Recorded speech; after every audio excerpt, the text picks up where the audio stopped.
makhluk misterius tunggangan Rasulullah Shallallahu Alaihi Wasallam. Perjalanan Isra dan Mi'raj adalah sebuah momentum sangat bersejarah bagi umat Islam. Perjalanan ini sangatlah panjang, menempuh jarak bermiliar-miliar kilometer yang dimulai dari Mekah hingga puncak langit ketujuh. Tentu perjalanan ini tak mungkin dapat ditempuh dengan kendaraan pada umumnya, bahkan dengan alat transportasi modern sekalipun. Perjalanan sangat agung ini tentu menggunakan alat transportasi yang istimewa. Hal ini sangat penting, mengingat rute serta persinggahan yang dilewati adalah tempat yang saling berjauhan, beratus-ratus kilo jaraknya. Kendaraan yang dipakai oleh baginda Rasulullah Shallallahu Alaihi Wasallam selama Isra dan Mi'raj disebut dengan buraq. Nama buraq sendiri diambil dari asal kata barq yang bermakna kilat, karena hewan tunggangan ini berjalan secepat kilat. Ada yang berpendapat dinamakan buraq karena memiliki warna putih mengkilat dan berkilau cahaya. Ada juga yang berpendapat dinamakan buraq karena memiliki warna loreng di kulitnya, sebagaimana orang Arab menyebutnya dengan kata bargak.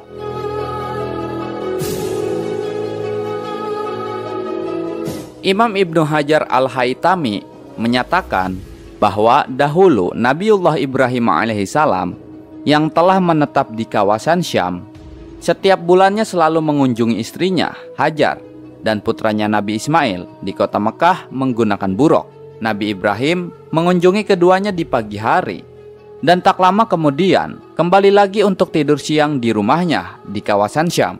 Hal ini menunjukkan bahwa buraq memiliki kemampuan berlari sangat cepat, melebihi kendaraan manapun. Di dalam hadis Abu Jahim disebutkan bahwa Nabi Ibrahim mengunjungi Siti Hajar setiap bulan menggunakan buraq. Ia berangkat di pagi hari ke kota Mekah dan kembali untuk tidur siang di rumahnya di kawasan Syam.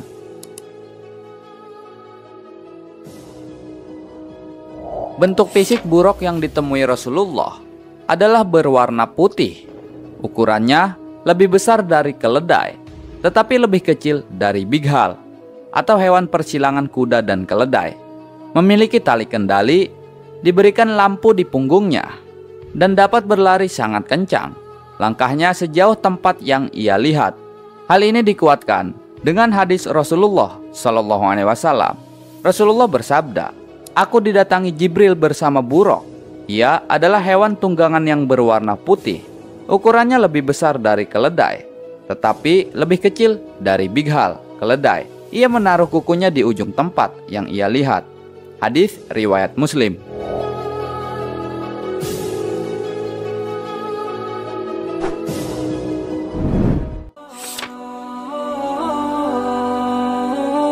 Sahabat keramat wali, ketika buraq sampai di pelataran Masjidil Aqsa di Yerusalem, Palestina, Rasulullah mengikat buraq di sebelah barat dari Masjidil Aqsa. Tempat bersejarah ini di kemudian hari dikenal dengan tembok buraq. Dari peristiwa ini, sebagai bentuk pengingat kita bahwa kisah Isra dan Mi'raj ini adalah peristiwa yang sangat nyata. Terbukti dengan jejak tempat Rasulullah mengikut buraq yang masih diabadikan tempatnya hingga sekarang. Hal ini dikuatkan dengan hadis Tirmizi. Rasulullah Shallallahu Alaihi Wasallam bersabda, "Ketika kami telah sampai di Baitul Maqdis, Jibril menunjuk dengan tangannya, maka terbakarlah sebuah batu, dan ia mengikat buraq dengannya." Hadis riwayat Tirmizi. Jamaah sekalian, kami berada di dalam Masjid Buraq, masjid yang berada di kawasan komplek Masjid Al-Aqsa Al-Mubarak. Ini tempat di mana dulu Nabi yang mulia menambatkan buraq ketika sampai dari Mekah ke tempat ini, ke Masjid Al-Aqsa. Beliau simpan buraq di sini, kendaraan binatang seperti kuda, di bawah kuda, di atas keledai itu Nabi sebutkan warnanya putih ya. Dari sini Nabi yang mulia kemudian naik ke Bukit Moria, bukit yang sekarang dibangun Masjid Watu Sokro, dan beliau mi'raj ke atas. Ini dibangun masjid untuk mengenang saja ya, namanya Masjid Buraq.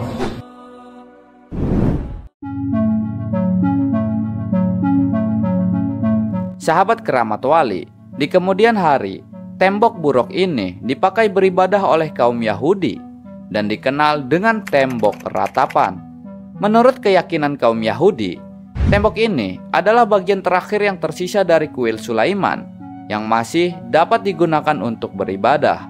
Di tempat ini, kaum Yahudi setiap tahunnya selalu merayakan hari raya matahari, yaitu hari raya untuk memperingati penetapan matahari ketika Allah menciptakan alam semesta.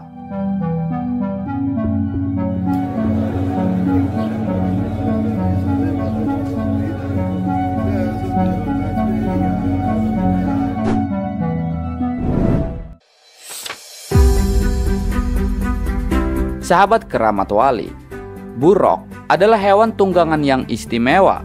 Selain digunakan Rasulullah ketika malam Isra dan Mi'raj, buruk juga digunakan sebagai tunggangan Rasulullah di hari kiamat nanti. Hal ini dikuatkan dengan hadis.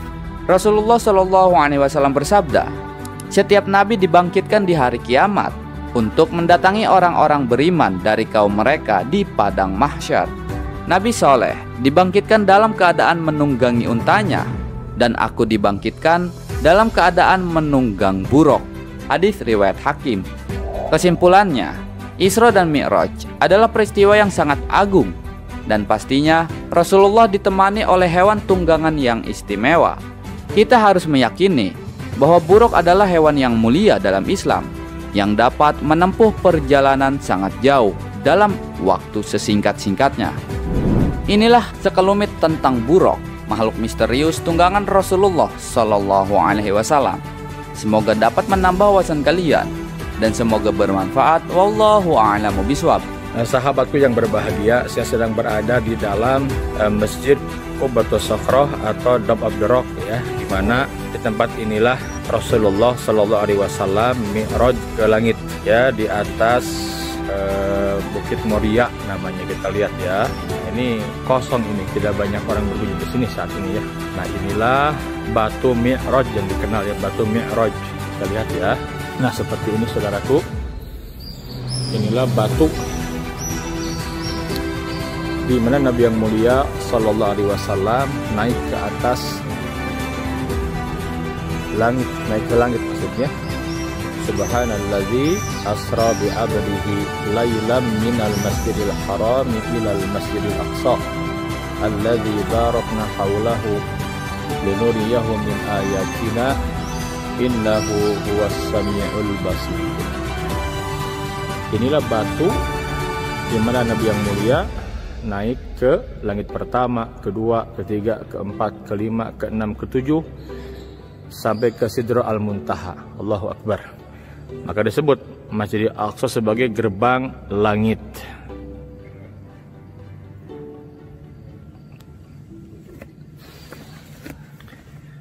Nah, ini ada apa di sini?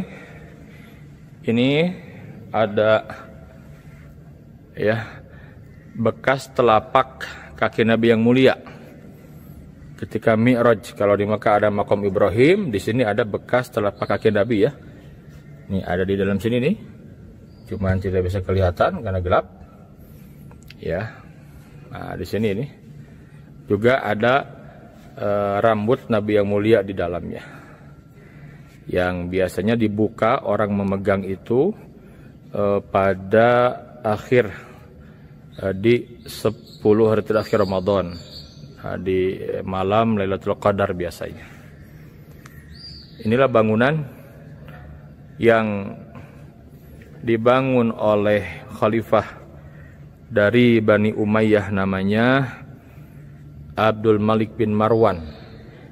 Dahulu orang datang ke sini, ya, mengambil batu ini, dibawa pulang, tujuannya mencari berkah. Nah, Abdul Malik bin Marwan khawatir kalau dibiarkan akan habis batu ini, maka dipagar, dibangun bangunan berkubah. Ini kalau dari luar kelihatan, ya, kubah emas, Qubatus Sakhroh. Jadi kubah yang di bawahnya ada batu. Nah, ini juga yang kemudian diyakini oleh orang-orang Yahudi bahwa disinilah dahulu Nabi Ishak disembelih. Jadi orang Yahudi meyakini yang disembelih bukan Nabi Ismail tapi Nabi Ishak. Nah, kiblat orang-orang Yahudi itu ke sini, ya. Nah, inilah di dalam Masjid Qubatus Sakhra atau Masjid Dome of the Rock. Ikan nun, makhluk misterius penelan Nabi Yunus alaihi salam. Ikan nun mungkin masih belum begitu familiar bagi kebanyakan orang. Walau begitu, perlu diketahui bahwa ikan yang satu ini kerap dikaitkan dengan kisah Nabi Yunus alaihi salam. Namun bagi sebagian orang, mungkin saja belum mengetahui secara pasti kisah dari ikan nun ini, bentuk dari ikan nun, dan sebagainya. Lalu, seperti apakah kisah ikan nun? Tetap tonton video ini hingga akhir agar kalian tidak sesat.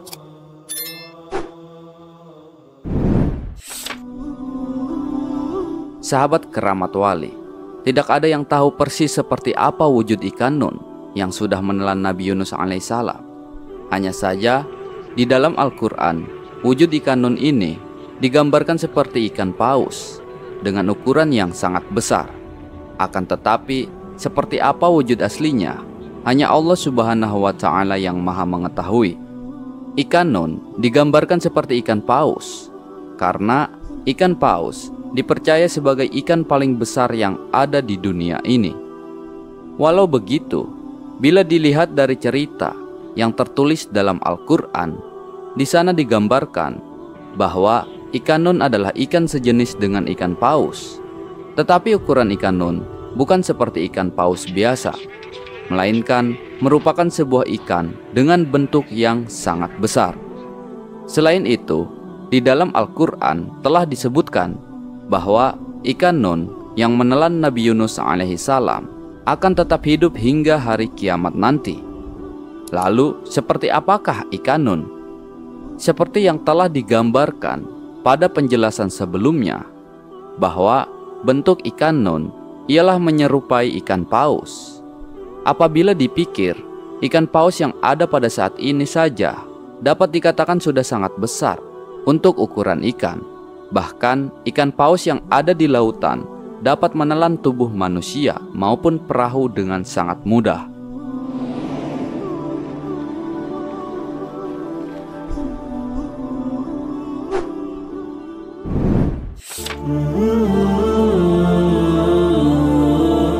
Sahabat keramat wali, Nabi Sulaiman alaihissalam adalah Nabi utusan Allah Subhanahu wa Ta'ala yang dikaruniai dengan kekuasaan dan kekayaan yang luar biasa. Beliau memiliki harta yang melimpah dan berhasil menundukkan seluruh makhluk yang berada di dalam wilayah kekuasaannya. Makhluk yang beliau berhasil tundukkan termasuk hewan dan jin. Nabi Sulaiman alaihissalam juga dikenal memiliki mukjizat, yaitu dapat berkomunikasi dengan hewan. Lantas, bagaimana kisah antara Nabi Sulaiman alaihissalam dan ikan nun ini? Di dalam surat An-Naml ayat 16, Allah Subhanahu wa Ta'ala berfirman, "Dan Sulaiman telah mewarisi Daud, dan dia Sulaiman berkata, 'Wahai manusia, kami telah diajari bahasa burung, dan kami diberi segala sesuatu. Sungguh semua ini benar-benar karunia yang nyata.'"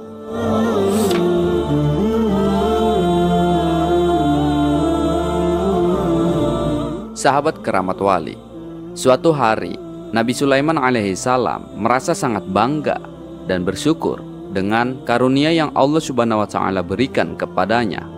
Nabi Sulaiman alaihissalam lalu meminta izin kepada Allah Subhanahu wa Ta'ala supaya diperkenankan untuk memberi makan semua makhluk hidup yang ada di bumi. Tak tanggung-tanggung, Nabi Sulaiman alaihissalam meminta izin kepada Allah Subhanahu wa Ta'ala untuk diperbolehkan memberi makan mereka selama 1 tahun penuh. Nah, atas permintaan dari Nabi Sulaiman alaihissalam, Allah Subhanahu wa Ta'ala pun menjawab, "Engkau tidak mungkin sanggup." Namun Nabi Sulaiman alaihissalam tak menyerah begitu saja. Ia kembali memohon kepada Allah Subhanahu wa Ta'ala, "Jika begitu, ya Allah, izinkanlah hamba melakukannya sehari saja," kata Nabi Sulaiman. sahabat keramat wali. Kemudian Allah Subhanahu wa Ta'ala mengizinkan Nabi Sulaiman alaihi salam untuk memberi makan seluruh makhluk hidup selama 1 hari. Setelah mendapat izin dari Allah, Nabi Sulaiman alaihi salam lantas memerintahkan seluruh anak buahnya, baik dari kalangan manusia maupun jin, untuk mencatat seluruh makhluk hidup yang ada di muka bumi.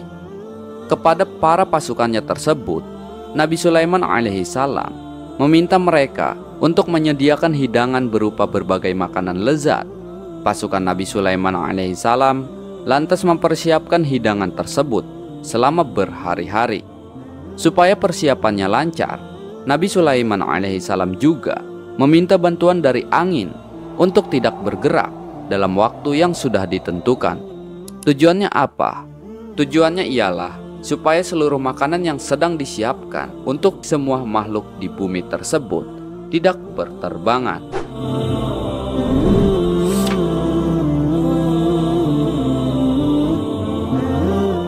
Sahabat keramat wali, setelah mempersiapkan makanan hingga puluhan hari, Nabi Sulaiman alaihi salam lalu meminta anak buahnya untuk mengumpulkan semua makanan yang sudah disiapkan tersebut di sebuah padang yang luas.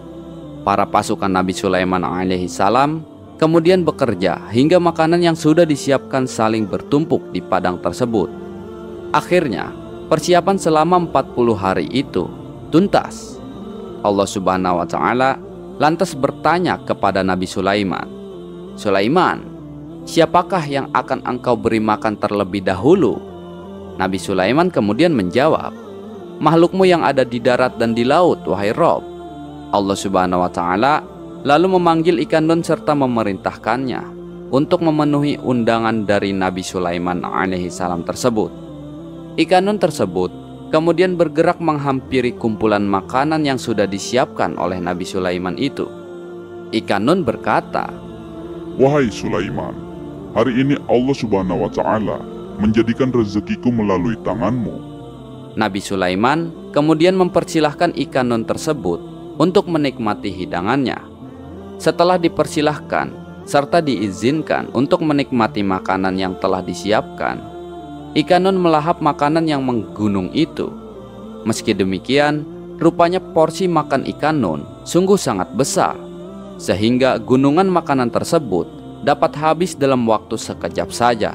Semua makanan yang sudah disiapkan selama 40 hari lamanya itu tak bersisa dan bersih, membuat Nabi Sulaiman alaihi salam dan para pasukannya terheran-heran.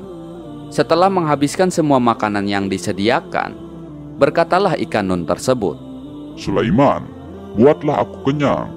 Aku masih lapar." Nabi Sulaiman alaihi salam lalu bertanya dengan bingung, "Kau belum kenyang?" "Hingga kini aku belum kenyang," kata ikan nun. Mendengar jawaban dari ikan nun tersebut, Nabi Sulaiman alaihi salam tidak dapat berkata-kata. Jadi melohok aja tuh Nabi Sulaiman ya. Pada saat itu juga Nabi Sulaiman alaihi salam bersimpuh serta menunduk takluk pada kekuasaan Allah. Ia kemudian bersujud sembari berucap, "Maha suci Allah Subhanahu wa Ta'ala yang menjamin rezeki semua makhluknya dari jalan yang tidak terpikirkan." Melalui sujudnya, Nabi Sulaiman alaihi salam mengakui bahwa tak akan ada yang mampu menandingi kekuasaan Allah dalam memberikan rezeki kepada seluruh makhluknya.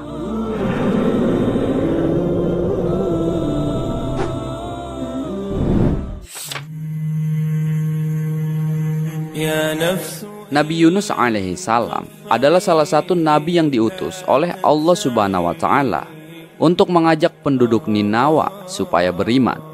Ninawa adalah daerah Mosul, Irak, yang pada saat itu penduduknya berpaling dari jalan Allah dengan menyembah berhala.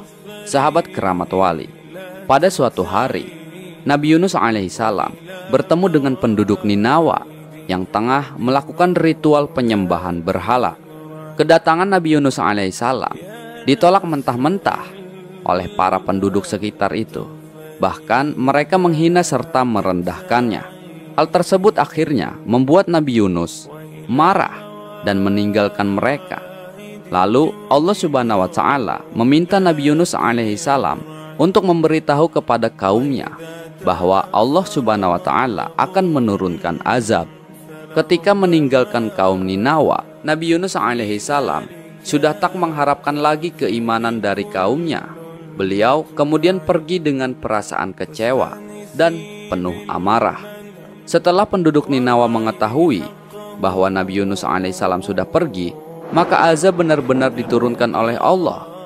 Penduduk Ninawa kemudian menyadari bahwa azab tersebut benar-benar datang dari Allah Subhanahu wa Ta'ala. Dan sejak saat itu mereka memutuskan untuk bertobat kepada Allah. Saat azab datang, Allah melihat adanya kejujuran dari taubat yang dilakukan oleh penduduk Ninawa.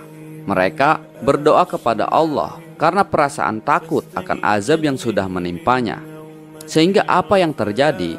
Allah Subhanahu wa Ta'ala menghentikan azab tersebut, sebagaimana yang tertulis dalam Quran surat Yunus ayat 98. Dan mengapa tidak ada penduduk suatu kota yang beriman, lalu imannya itu bermanfaat kepada selain kaum Yunus? Ketika mereka kaum Yunus itu beriman, kami hilangkan dari mereka azab yang menghinakan dalam kehidupan dunia, dan kami beri kesenangan kepada mereka sampai kepada waktu yang tertentu. Melihat peristiwa azab yang menimpa kaumnya, Nabi Yunus alaihissalam tetap bersikukuh untuk meninggalkan daerah tersebut.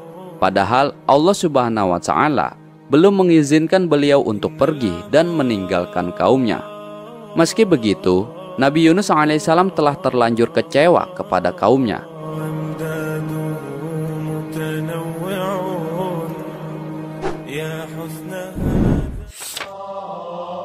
Sahabat keramat wali, setelah itu Nabi Yunus alaihissalam pergi ke tepi laut untuk menaiki sebuah kapal. Tiba-tiba kapal yang dinaiki oleh Nabi Yunus alaihissalam oleng dan terombang-ambing karena adanya ombak yang sangat dahsyat untuk mengatasi.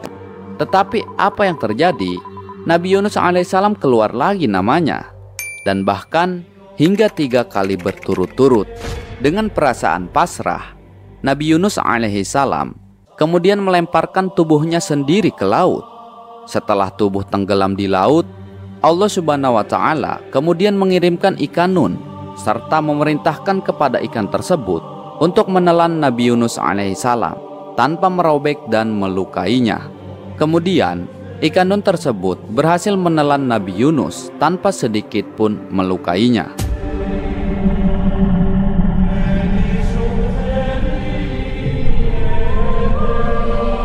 Ketika berada di dalam perut ikan, Nabi Yunus alaihissalam hanya melihat kegelapan dan tidak ada makanan yang bisa dikonsumsi. Nabi Yunus pada akhirnya menyadari bahwa hal ini adalah buah dari ketidaksabarannya saat menghadapi kaumnya itu. Kemudian beliau berdoa dan memohon ampun kepada Allah Subhanahu wa Ta'ala. Hal tersebut sebagaimana yang tertera dalam Al-Quran surat Al-Anbiya ayat 87-88. Dan ingatlah kisah Zunnun Yunus ketika ia pergi dalam keadaan marah. Lalu ia menyatakan bahwa kami tidak akan mempersempitnya, menyulitkannya. Maka ia menyeru dalam keadaan yang sangat gelap bahwa tidak ada Tuhan yang berhak disembah selain Engkau. Maha suci Engkau. Sungguhnya aku termasuk orang-orang yang zalim. Maka kami telah memperkenankan doanya dan menyelamatkannya daripada kedukaan. Dan demikianlah kami selamatkan orang-orang yang beriman. Sahabat keramat wali, banyak ulama yang berselisih mengenai beberapa lama Nabi Yunus alaihissalam tinggal di dalam perut ikan itu. Menurut Qatadah 3 hari, menurut Abu Ja'far As-Saddiq 7 hari, sedangkan menurut Abu Malik 40 hari. Mujahid berkata dari Asy-Syabi, ia ditelan di waktu duha dan dimuntahkan di waktu sore.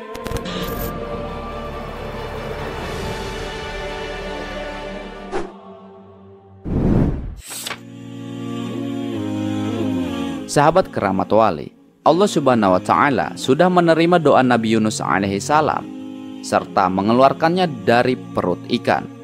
Nabi Yunus alaihissalam kemudian dimuntahkan di pinggir laut yang tandus dalam keadaan sakit.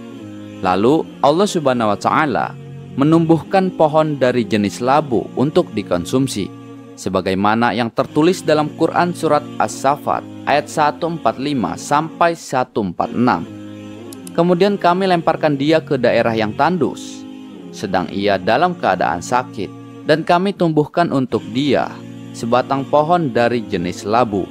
Setelah itu, Nabi Yunus alaihissalam diperintahkan oleh Allah Subhanahu wa Ta'ala untuk kembali menemui kaumnya. Hal tersebut dilakukan dengan tujuan untuk memberitahu bahwa Allah Subhanahu wa Ta'ala sudah menerima taubat dari para penduduk. Selain itu, Allah Subhanahu wa Ta'ala juga akan memberikan mereka kenikmatan hidup hingga pada waktu tertentu, sebagaimana yang tertera dalam Quran surat As-Saffat ayat 147 sampai 148. Dan kami utus dia kepada 100.000 orang atau lebih, lalu mereka beriman. Karena itu, kami anugerahkan kenikmatan hidup kepada mereka hingga waktu tertentu. Sahabat keramat wali, inilah sekelumit kisah tentang ikan nun yang menelan Nabi Yunus alaihissalam. Semoga dapat menambah wawasan kalian dan semoga bermanfaat. Wallahu a'lamu bishawab. The bloop has a very big mouth that he can bite and save himself, so it is easier to scratch. Overall, I feel that with a little thought.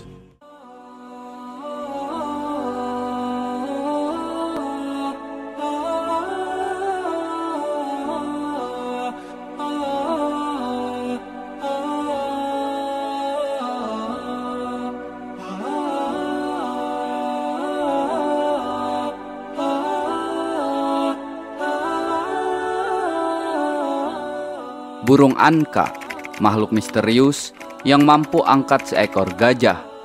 Kisah Nabi Hanzalah dan punahnya burung raksasa Anka. Nabi Hanzalah alaihissalam mungkin merupakan salah satu nabi dari ratusan ribu utusan Allah Subhanahu wa Ta'ala yang namanya jarang terdengar di telinga kita. Namun, Nabi Hanzalah alaihissalam adalah salah satu nabi yang hidup di zaman Zulkarnain alaihissalam. Nama aslinya adalah Hanzalah bin Sifwan dari Bani Israel. Nabi Hanzalah diutus untuk membimbing kaum Ras. Ia adalah seorang nabi dan rasul dari Bani Israel, keturunan Yahuda, anak keempat Nabi Yakub. Al-Quran pernah mengabadikan kisah hancurnya sejumlah kaum. Pada surat Al-Furqan ayat 38 disebut, selain kaum Ad dan Samud, ada penduduk Ras yang dibinasakan. Allah berfirman, dan kami binasakan kaum Ad dan Thamud, dan penduduk Ras, dan banyak lagi generasi-generasi di antara kaum-kaum tersebut. Penduduk Ras menetap di tanah Hadramaut, dan kota mereka dinamakan dengan Ras. Kota tersebut memiliki berbagai pepohonan, buah-buahan, dan kampung-kampung yang makmur. Di sana, tinggal beberapa kelompok dari penduduk Ras yang menyembah berhala, dan kelompok yang menyembah api. Dalam hadis yang diriwayatkan oleh Sayyidina Ali bin Abi Thalib, dijelaskan bahwa Ashabur Ras adalah sebuah kaum yang menyembah pohon Sanaubar yang disebut Syah Dirak, raja pohon. Yapis bin Nuh alaihissalam adalah yang pertama kali menanam pohon itu pasca badai topan yang menerpa tepian sungai yang dikenal dengan sebutan Rosyan Aub. Nah, Yapis ini menyebar 12 bibit pohon Sanaubar ke 12 desa di tepi sungai. Desa-desa tersebut bernama Oban, Ozar, Di, Bahman, Isfan, Parwadin, Ordibahsit, Kordad, Murdad, Tir, Mihir, dan Syahriwar. Nama-nama tersebut kemudian dijadikan nama-nama bulan dalam sistem penanggalan bangsa Ajami atau bangsa Persia. Kemudian mereka menyangka bahwa pusat dari pohon Sanaubar yang terdapat mata air yang mengalir itu adalah sumber kehidupan Tuhan yang turun ke muka bumi. Nah, dalam rangka pemujaan, kaum Ras mengadakan sebuah perayaan rutin setiap bulannya. Pada hari raya itu, mereka mempersembahkan seserahan berupa daging hewan yang dibakar. Selain itu, mereka juga melarang penduduk beserta hewan ternak untuk minum dari air sungai di sekitar pohon Sanaubar. Kaum Ras meyakini bahwa pohon tersebut merupakan hayat al-ilahiyat, yakni kehidupan ketuhanan, sehingga tidak diperbolehkan siapapun mengganggu kehidupan pohon itu. Sahabat keramat wali, menurut kisah dari Al-Kisai, kota yang ditinggali oleh Nabi Hanzalah, terdapat sebuah gunung yang bernama Falaj, yang menjadi tempat tinggal burung raksasa bernama Anka. Apabila burung ini terbang, tubuhnya bisa menutupi sinar matahari, lehernya panjang seperti unta, dan memiliki 4 sayap.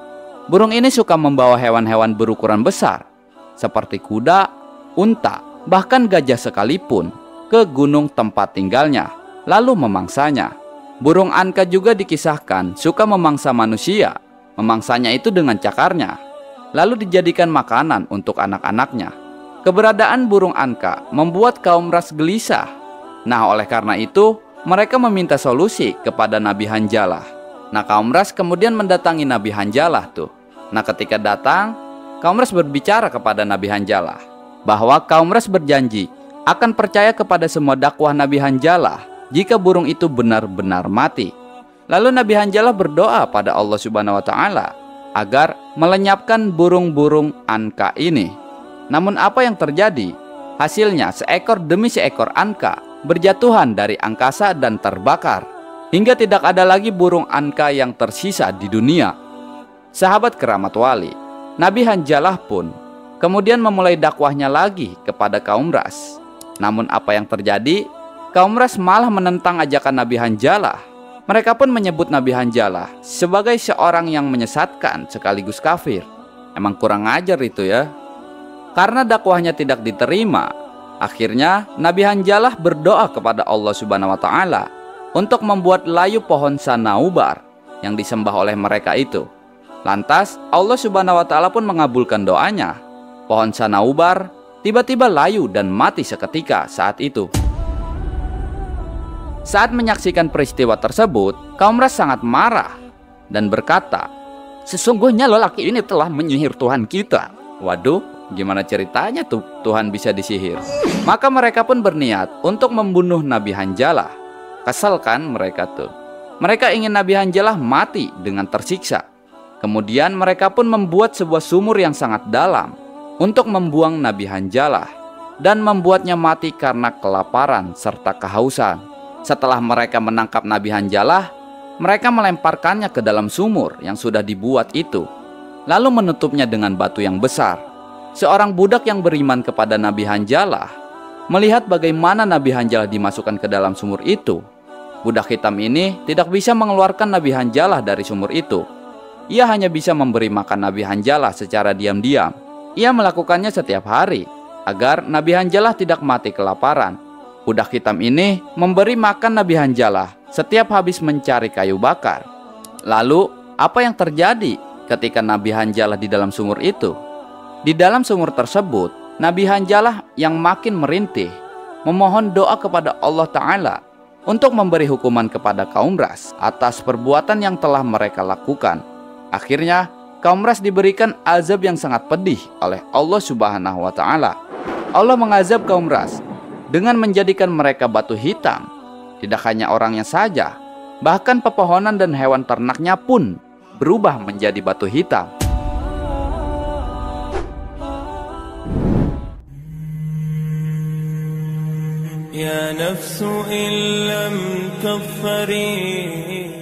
Sahabat keramat wali, inilah kisah Nabi Hanzalah dan punahnya burung misterius Anka yang mampu angkat seekor gajah sekalipun.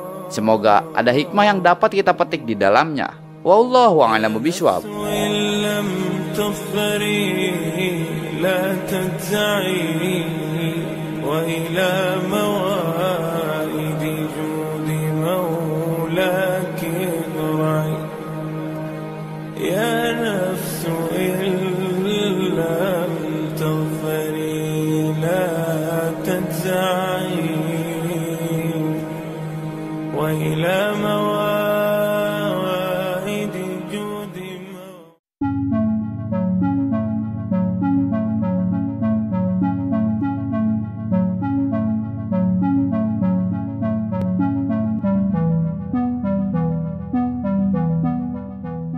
Burung ababil, makhluk misterius pelindung Ka'bah. Burung ababil merupakan burung yang paling bersejarah dalam agama Islam. Kisahnya tertera dalam Al-Quran surat Al-Fil. tentang kebesaran Allah Subhanahu wa Ta'ala yang ditunjukkan melalui segerombolan burung ababil ini. Burung-burung ini berhasil mengalahkan pasukan gajah yang ingin menghancurkan Ka'bah. Burung ababil adalah burung yang dikirim Allah untuk membinasakan pasukan gajah yang hendak menghancurkan Ka'bah. Kata ababil memberitahu kita bahwa burung-burung itu berkelompok atau berkawanan. Lalu apa saja fakta menarik dari burung ababil ini? Tetap tonton video ini hingga akhir agar kalian tidak sesat.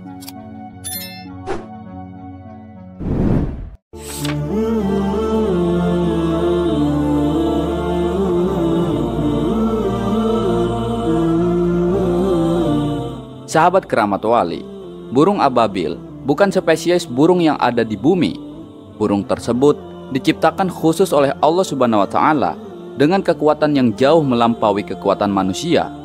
Warnanya beragam, ada yang berwarna hitam, putih, dan hijau. Wujudnya mirip walet dan balsan yang didatangkan Allah dari arah laut.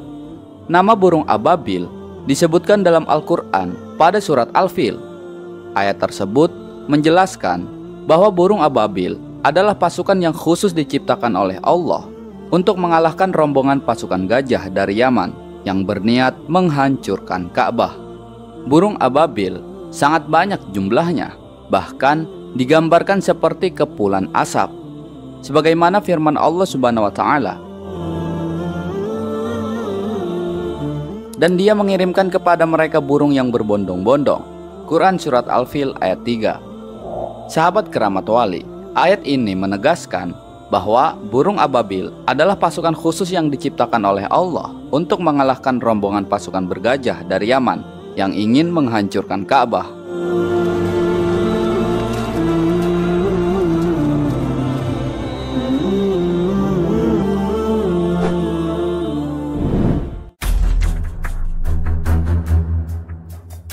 Pasukan bergajah yang ingin menghancurkan Ka'bah dipimpin oleh Abraha. Ia adalah seorang panglima perang. Dalam satu riwayat, beliau adalah orang yang sangat bengis dan sombong. Abraha iri dengan keramaian Ka'bah dan kota Mekah yang selalu ramai dikunjungi banyak orang untuk melakukan penyembahan. Dia ingin menghancurkan Ka'bah karena ia ingin memindahkan tempat persembahan ke kota Yaman. Nah, jadi si Abraha ini sudah membuat gereja besar yang ingin menandingi Ka'bah. Tujuannya agar masyarakat dunia kala itu datangnya ke gereja dia gitu, bukan ke Ka'bah. Namun fakta berkehendak lain, seluruh manusia pada zaman itu berbondong-bondong ke Ka'bah, bukan ke gereja Abraha.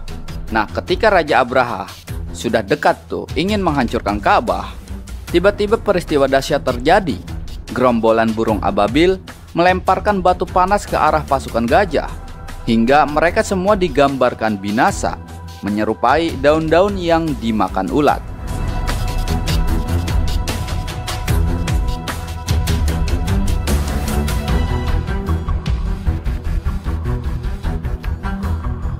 Seluruh ayat dalam surat Al-Fil mengisahkan dengan jelas tentang tragedi ini. Ketika hendak dihancurkan itu Ka'bah, Allah Subhanahu wa Ta'ala mengutus burung ababil yang membawa batu-batu panas dari neraka. Siapa saja yang kena batu tersebut, ia akan binasa. Dalam sebuah riwayat, batu tersebut dapat menembus dari ubun-ubun sampai dubur pasukan Abraha.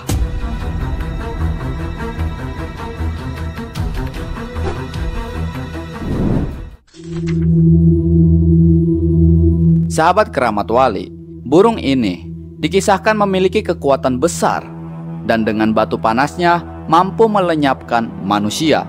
Sebagaimana digambarkan dalam sejarah, burung ababil memiliki kekuatan untuk membawa batu dari neraka dan dilemparkan ke pasukan gajah. Akibat batu dari neraka tersebut, pasukan Raja Abraha terhempas dan hangus seperti daun kering dimakan ulat. Memang, kehancuran Raja Abraha banyak menimbulkan pertanyaan, terutama dari sisi sains. Sebab batu-batu yang diangkat burung ababil hilang begitu saja, sehingga penelitian tidak bisa dilakukan. Sahabat keramat wali, tiap burung membawa 3 batu untuk dijatuhkan kepada tentara gajah. 1 batu berada di paruhnya dan 2 batu dicengkram dalam kakinya. Dikatakan bahwa batu tersebut seukuran kacang hums dan kacang adas. Lalu seperti apa cara burung ababil membinasakan pasukan bergajah? Cara burung ababil membinasakan pasukan bergajah adalah dengan melemparkan batu-batu panas. Dikisahkan bahwa masing-masing burung membawa 3 kerikil dari neraka, 2 di kaki dan 1 lagi di paruh. Kisah ini juga tertulis dalam Quran surat Al-Fil ayat keempat, tarmihim bihijaratim min sijil, yang melempari mereka dengan batu dari tanah liat yang dibakar. Setiap yang terkena batu itu akan binasa. Dalam tafsir Ibnu Katsir dikatakan, tidak ada yang selamat dari batu yang dijatuhkan burung ababil. Para pasukan dikatakan lari mencari perlindungan dari batu tersebut. Beberapa pendapat mengatakan batu yang dibawa burung ababil adalah batu panas dari neraka. Pendapat ini merujuk pada kata sijil yang artinya kerikil neraka. Nah, dari kejadian ini pasti ada hikmah di balik peristiwa tersebut.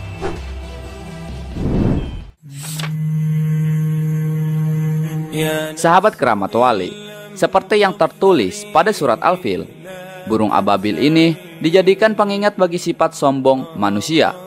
Meski diciptakan sebagai makhluk yang paling sempurna, bukan berarti bisa seenaknya menyombongkan diri. Kisah pasukan burung ababil yang berhasil menghancurkan pasukan gajah, ini adalah bukti bahwa tidak ada kerajaan terkuat di bumi. Sebab sejatinya yang kuat hanyalah kerajaan Allah Subhanahu wa Ta'ala. Ini adalah salah satu contohnya. Allah hanya mengutus segerombolan burung ababil, pasukan terkuat bisa hancur lebur. Dari kisah ini pula, bahwa sekuat apapun manusia tidak pantas untuk menyombongkan diri. Kisah ini juga sebagai pengingat bahwa kekuatan Allah Subhanahu wa Ta'ala tiada tertandingi. Tak ada gunanya manusia menyombongkan diri di dunia, sebab kelak kita semua akan kembali pada Sang Pencipta.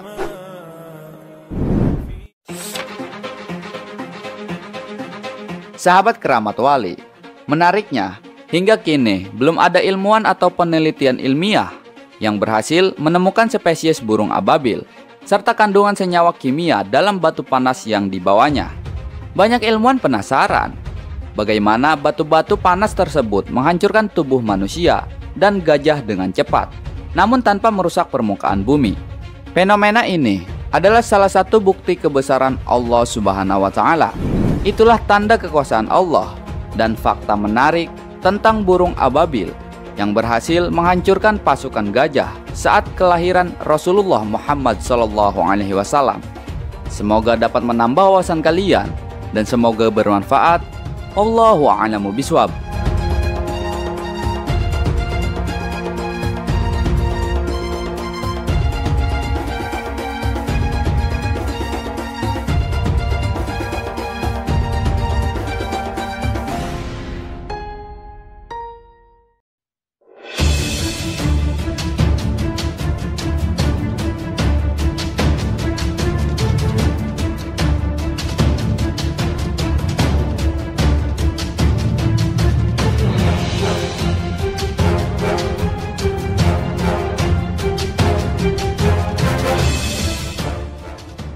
Al-Jasasah, makhluk misterius yang jadi utusan Dajjal.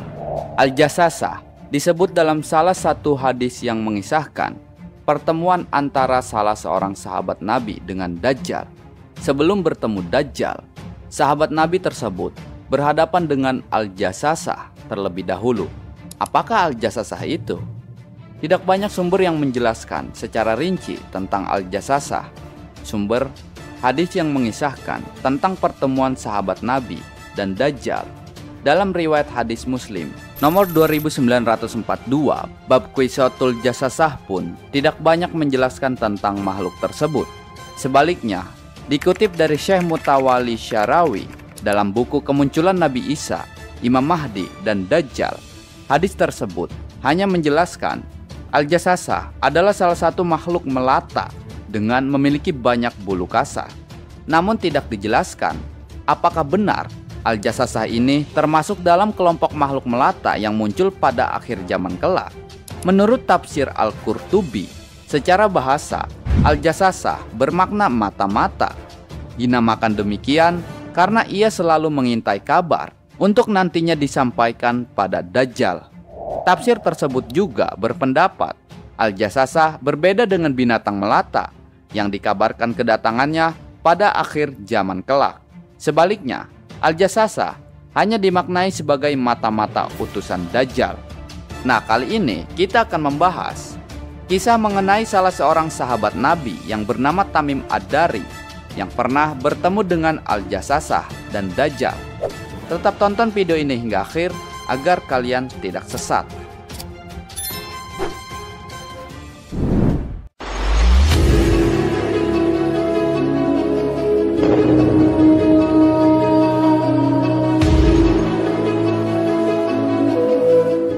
Sahabat keramat wali, kala itu Tamim tengah melakukan perjalanan pada suatu pulau. Di tengah perjalanan, Tamim melihat hewan aneh yang menyebut dirinya sebagai mata-mata bernama Al-Jassasah. Setelahnya, mereka bertemu makhluk yang berbulu lebat hingga tidak dapat dibedakan antara bagian depan dan belakang. Mereka pun bertanya, "Siapakah kamu ini, hai makhluk berbulu?" Makhluk berbulu itu menjawab, "Aku adalah Al-Jassasah." Mereka bertanya lagi, "Apakah Jassasah itu?" Bukannya menjawab, makhluk itu berkata, "Hai sekalian manusia, pergilah kalian kepada seorang laki-laki di suatu biara, karena ia sangat mengharapkan berita dari kalian." Setelah mendengar itu, rombongan mereka langsung pergi meninggalkan tempat tersebut, karena mengira makhluk aneh itu adalah setan. Hingga akhirnya mereka masuk ke dalam pulau tersebut. Nah, sesampainya di pulau tersebut, tiba-tiba mereka bertemu dengan seseorang yang sangat besar di suatu biara. Diakui oleh Tamim sendiri, ia belum pernah melihat orang yang sebesar dan sekekar itu. Makhluk inilah yang mengaku dirinya Dajjal. Kedua tangan orang tersebut terbelenggu pada lehernya, dan kedua kakinya dirantai dengan besi antara kedua lutut hingga kedua mata kakinya. Rombongan Tamim pun bertanya, "Siapakah kamu ini?" Makhluk itu menjawab, "Bukankah kalian telah memperoleh sedikit informasi tentang diriku? Maka sekarang beritahukanlah kepadaku siapa kalian sebenarnya." Tamim dan kawannya menjawab, "Kami adalah orang-orang yang berasal dari Arab. Kami berlayar mengarungi lautan dengan menggunakan perahu. Kemudian kami terbawa ke tengah laut pada saat gelombang laut mulai membesar." Mereka pun menceritakan pertemuan dengan hewan aneh tersebut pada si makhluk raksasa ini. Laki-laki di biara itu kemudian bertanya pada mereka, "Hai rombongan pengendara perahu, beritahukanlah kepadaku tentang kebun kurma Baisan." Dijawab oleh rombongan Tamim, "Tentang hal apakah yang akan kamu tanyakan kepada kami?" Laki-laki itu menjawab, "Aku bertanya tentang pohon kurma pada kalian. Apakah ia telah berbuah?" Kami menjawab, "Ya, pohon kurma itu telah berbuah." Laki-laki itu justru berkata bahwa pohon kurma tersebut sebentar lagi tidak akan berbuah. Ia lalu bertanya lagi, "Beritahukanlah kepadaku tentang telaga Tobaria." Rombongan Tamim balik bertanya, "Apakah yang akan kamu tanyakan kepada kami?" Laki-laki itu berkata, "Apakah telaga tersebut ada airnya?" Nah, dijelaskanlah pada laki-laki biara tersebut bahwa air telaga ada sangat banyak. Namun sang laki-laki kembali berkata bahwa air telaga itu akan habis. Kemudian laki-laki itu bertanya lagi, "Beritahukanlah kepadaku tentang seorang nabi utusan Allah yang ummi. Apa yang telah ia lakukan?" Rombongan Tamim menjawab, "Nabi tersebut telah keluar dari kota Mekah dan menetap di kota Yasrib, Madinah." Laki-laki itu bertanya lagi, "Apakah nabi itu dimusuhi oleh orang Arab?" "Ya, ia selalu dimusuhi orang Arab." Laki-laki itu terus bertanya, "Bagaimana upaya nabi tersebut dalam menghadapi mereka?" Kemudian dijelaskan bahwa Nabi Muhammad SAW yang dimaksud telah berhasil dalam menyebarkan dakwahnya. Hingga lelaki biara itu menjawabnya dengan panjang lebar, sembari menjelaskan siapa dirinya. Hal ini pun menjelaskan mengapa ia mengetahui tentang masa yang akan datang. Sungguh lebih baik apabila orang Arab itu mematuhinya. Sekarang, baiklah, aku akan memberitahukan kepada kalian tentang diriku. Sesungguhnya aku ini adalah Al-Masih Ad-Dajjal, dan sebentar lagi aku telah diizinkan untuk keluar. Setelah itu, aku akan menjelajahi dunia hingga tidak ada satu kampung pun yang tidak aku singgahi dalam jangka waktu 40 malam, kecuali kota Mekah dan Madinah. Aku dihalangi untuk memasuki kedua kota tersebut. Setiap kali aku berupaya untuk memasuki salah satunya, maka seorang malaikat akan menghadangku yang siap sedia dengan pedang di tangannya. Sementara itu, di setiap penjuru kota Mekah dan Madinah, ada beberapa malaikat yang menjaganya. Ibnu Hajar dalam Fathul Bari juga beranggapan hadis di atas sebagai hadis gharib yang hanya diriwayatkan perseorangan. Namun ada yang berpendapat hadis Al-Jassasah dan Dajjal itu diriwayatkan pula oleh Abu Hurairah, Aisyah, dan Jabir. Inilah sekelumit pembahasan tentang Al-Jassasah, makhluk misterius yang jadi utusan Dajjal. Menurut kalian gimana? Wallahu a'lamu bishawab.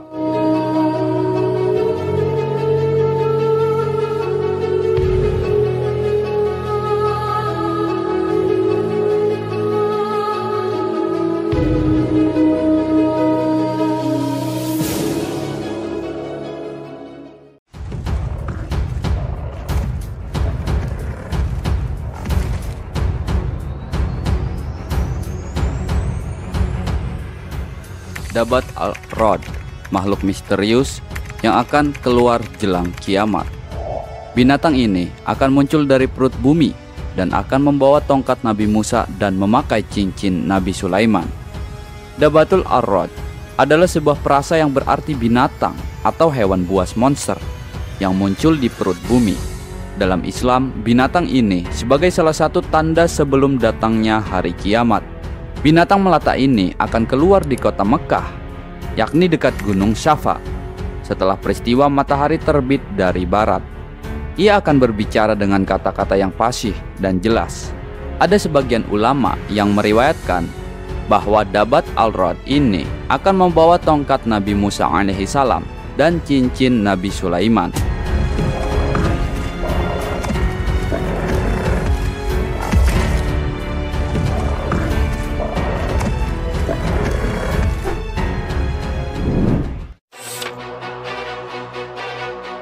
Sahabat keramat wali, Ibnu Juraji mengatakan bahwa Ibnu Jubair menjabarkan binatang ini dengan rinci. Kepalanya seperti kepala kerbau, matanya seperti mata babi, telinganya seperti telinga gajah, tanduknya seperti tanduk rusa jantan, lehernya seperti leher burung unta, dadanya seperti dada singa, sedangkan warna kulitnya seperti warna kulit harimau, panggulnya seperti panggul kucing, ekornya seperti ekor biri-biri jantan, dan kakinya seperti kaki unta.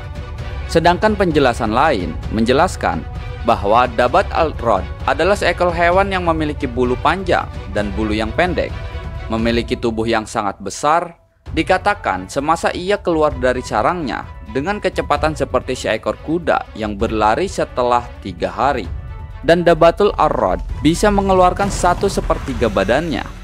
Kemudian ia mampu berbicara dengan manusia dengan berbagai bahasa di dunia.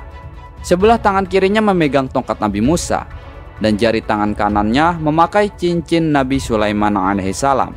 Ia akan keluar dari kawasan di antara Bukit Sofa dan Marwa.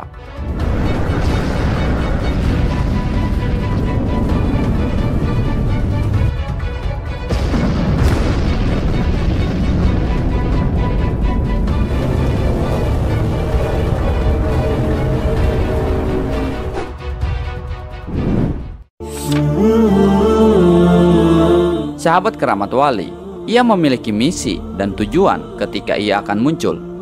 Di antaranya, ia akan berbicara kepada manusia bahwa sesungguhnya manusia sudah tidak yakin dengan ayat-ayat Allah. Ia akan membuat tanda di wajah orang mukmin menjadi cerah dan wajah orang kafir menjadi gelap. Dikatakan, ia tidak menakutkan manusia dan ia akan menjerit di kawasan makam Ibrahim dan Hajar Aswad sambil menebar-nebar tanah di atas kepalanya. Kemudian ia menghadap timur. Suaranya melampaui segala penjuru yang menyebabkan manusia berlarian karena takut mendengar suaranya. Dalam keadaan yang sama, Orang mukmin sudah mengetahui bahwa yang bersuara keras itu adalah Dabbatul Arad, dan mereka tetap di tempat mereka dan tidak mengalami ketakutan apapun. Nah, jadi ketika ini Dabbatul Arad keluar jelang hari kiamat, orang mukmin itu nggak bakalan takut karena sudah tahu bahwa ini binatang Dabbatul Arad gitu. Nah, sedangkan orang kafir, dia akan sangat takut ketika mendengar suaranya ini.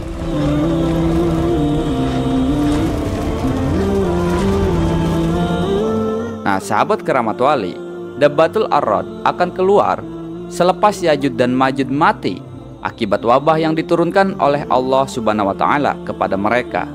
Dabbatul Arad akan keluar selepas terbitnya matahari seperti biasa, yaitu pada waktu duha setelah matahari itu terbit sebelah barat.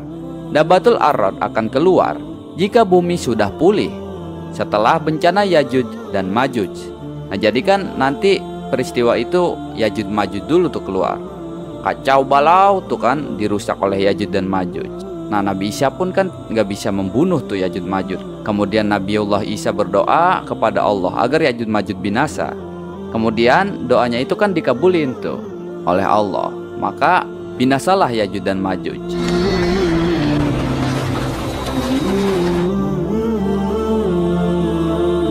Nah, kemudian barulah nih Dabbatul Arad akan keluar.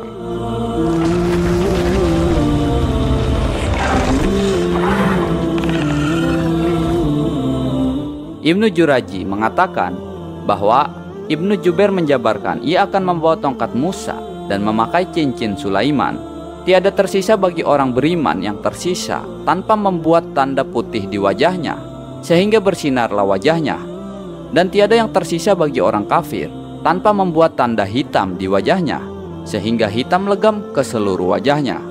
Nah, jadi orang-orang mukmin itu bakalan dikasih tanda tuh. Tandanya wajahnya itu pada bercahaya. Nah, sedangkan orang-orang kafir mukanya itu hitam legam ke seluruh wajahnya. Ketika mereka sedang bertransaksi di pasar, mereka akan berkata, "Berapa harganya wahai orang beriman? Berapa harganya wahai orang kafir?" Sehingga ketika salah seorang dari anggota keluarga duduk makan bersama, mereka akan mengetahui siapa yang beriman dan kafir yang sebenarnya. Ketahuan tuh yang mana yang baik beneran, yang mana yang sok suci gitu kan, bakalan ketahuan nanti. Kemudian binatang itu berkata kepada orang beriman, "Wahai orang beriman, kalian akan berada di antara orang-orang penghuni surga," dan berkata kepada orang kafir, "Wahai orang kafir, kalian akan berada di antara orang-orang penghuni neraka," sesuai dengan firman Allah dalam Al-Quran. Dan apabila perkataan telah jatuh atas mereka, kami keluarkan sejenis binatang melata dari bumi yang akan mengatakan kepada mereka bahwa sesungguhnya manusia dahulu tidak yakin kepada ayat-ayat kami. An-Naml ayat 82. Abu Daud At-Tayashili mencatat dari Abu Hurairah bahwa Rasulullah SAW bersabda, binatang ini akan muncul dari perut bumi dan akan membawa tongkat Musa dan memakai cincin Sulaiman. Ia akan memukul hidung orang kafir dengan tongkat itu dan akan mengusap wajah orang beriman sehingga cerah dengan cincin itu, sehingga mereka makan bersama. Mereka akan saling mengenali orang yang beriman dan orang yang kafir. Sahabat keramat wali, kisah ini juga dicatat oleh Imam Ahmad dalam musnadnya. Binatang itu akan memukul hidung orang kafir dengan cincin dan akan membuat wajah orang beriman menjadi cerah dengan tongkat, sehingga ketika mereka makan bersama, mereka akan berkata satu sama lainnya, "Wahai orang beriman dan wahai orang kafir." Nah, dalam peristiwa ini seluruh kebohongan akan terlihat dan seluruh kebaikan akan terlihat. Jadi akan ketahuan semua siapa yang benar sesungguhnya dan siapa yang salah sesungguhnya. Semoga kita semua dibimbing oleh Allah Subhanahu wa taala menuju jalan yang lurus. Wallahu a'lamu bishawab.